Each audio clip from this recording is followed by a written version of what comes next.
Lemmy, is this really the 21st album when it comes to Motörhead? Is it? I thought it was 22, but I'm not sure. Don't quote me. How does Aftershock fit into your body of work? I think it's one of the best ones we've done for a long time. I think it's certainly the best since Inferno.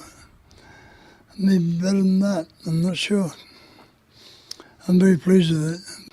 Yeah, it's a couple of changes for us. You know, I mean, we're still doing the fast stuff, but it's like a bit more tasteful, I think. A bit cleverer, you know, some of it. Some of it's still, and you know, that's why we like that too, you know. But there is a pretty cool bass running going to Mexico. Oh, yeah, yeah, right, that's funny. That's Cameron's idea, he's a bright boy. And what's your association with that song? Is it the drugs or a place to let loose and party? More the second one, really. But it's from all the old westerns, you know, all the bad guys always went south to Mexico to escape the law, you know. It was like outside the States, they couldn't get you. You know, across the border you're safe, right? And why the title Aftershock?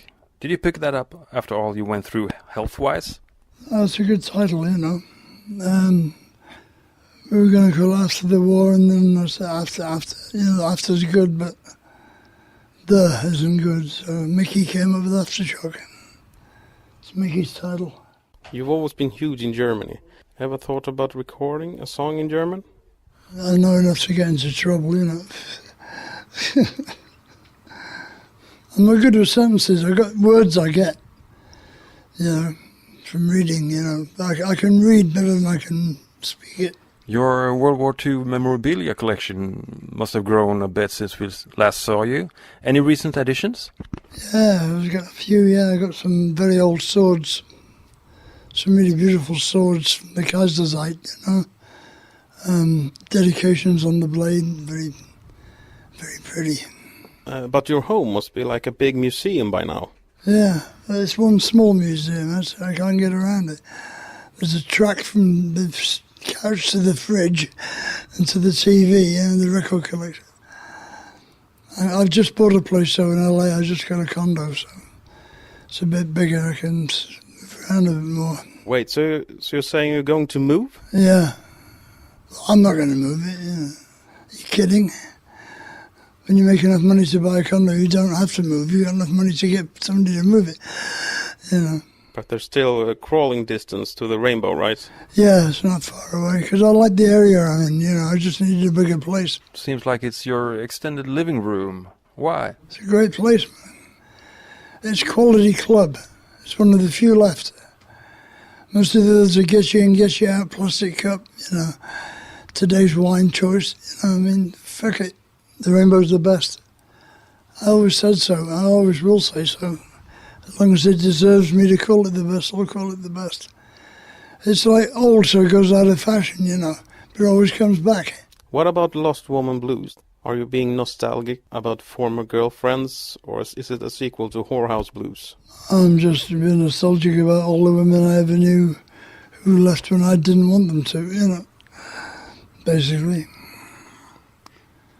Everybody's got a few of them. Can't live with them? Can't live with them, can't shoot them. Any regrets? No. You can't go back, you know. When you're done, you know. Let it be done.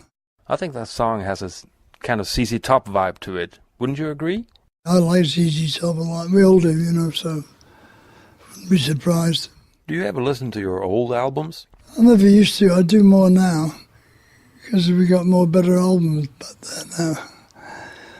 In the early days of Motörhead, every album was kind of a live album, you know, because we've been playing the songs on stage before, you know, for the first 3 or 4 albums. And then we got into being in the studio a bit more with Brian. So, and if you still like being in the studio, all that much, you know. But no, I really like it. I really enjoy it because I understand a lot more about it, you know. Are there albums from your career you don't like or that you would do different now if you only had a chance to? There's only albums I would like to put a bit more time in on. There isn't much I'd change, you know, because it is what it is, you know. That was the time we were at, you know. That was the place we were at. So it's okay, you know, I can live with it. But the Bronze years would sound totally different today, wouldn't they? Oh yeah, they would, but like they wouldn't be representative of the band then. You couldn't sound like this then because there was two different guys in the band, you know. Who designed this year's Motörhead bikini collection? I think that was all of us, really. Talking about merchandise, are you surprised about the rave reviews for the Motörhead wine? Oh yeah, everybody likes it, yeah. It's good wine, you know. Sure has been neglected by a lot of firms, you know, they don't make it anymore. So we got a niche, right? I want to see if the rosé does as well. The vodka's doing okay. Is it true you actually hand-picked the wine? Oh yeah, we handpick everything.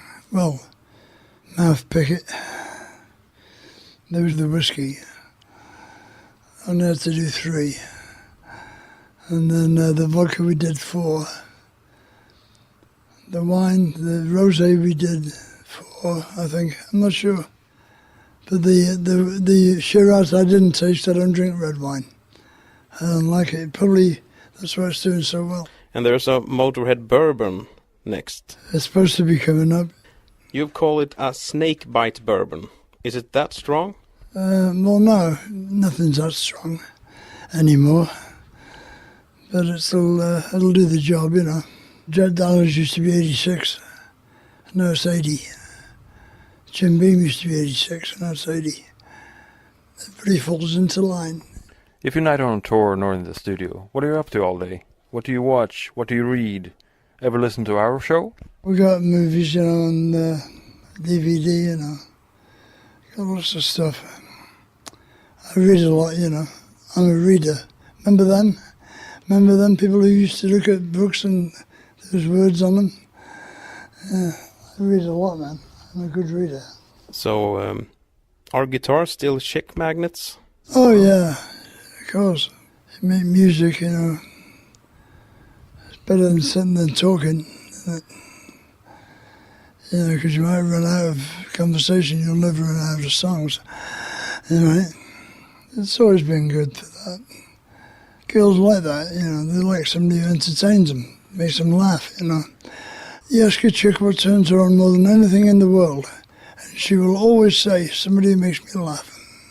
So in between songs, tell a joke. Do you have a good chat-up line, or as we call it in Sweden, a raggningsreplik? Oh, several, but more bad ones. The thing is, if the girl wants you to shut her up, it doesn't matter what you say. You know, you could read her the telephone directory. If she's fascinated, she's still fascinated, you know. Do you fall in love often? No, not as often as I used to, thank God. I used to be constantly grieving or fucking cheering. Now you lose your appetite for that too, really. It's only the idea of yourself in love anyway. You know, most of the time, it isn't really. You cut your own arm off to save her, you know. So, is there anything on this earth you haven't done yet? I've never been Pope. But I think that's kind of out of reach now. I'm getting to the right age, but I'm the wrong religion, you know, so that's it. No, I've done pretty good, you know, I've realised a lot of my goals. I can't complain.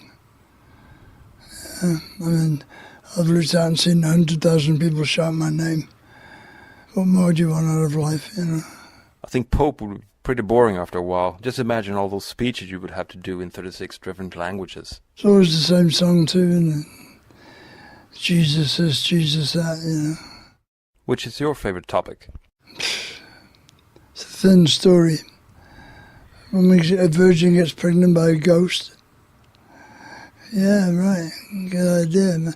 And the guy went for it, the husband. You know, darling, I'm pregnant, but I'm still a virgin. Oh, okay. You should have smelled something there, you know. I mean, but they're in a stable, I guess. maybe he deserves to live in a fucking stable if he takes stories like that on face value. Thanks, Lemmy, for taking time with us. We're really honored. Bullshit.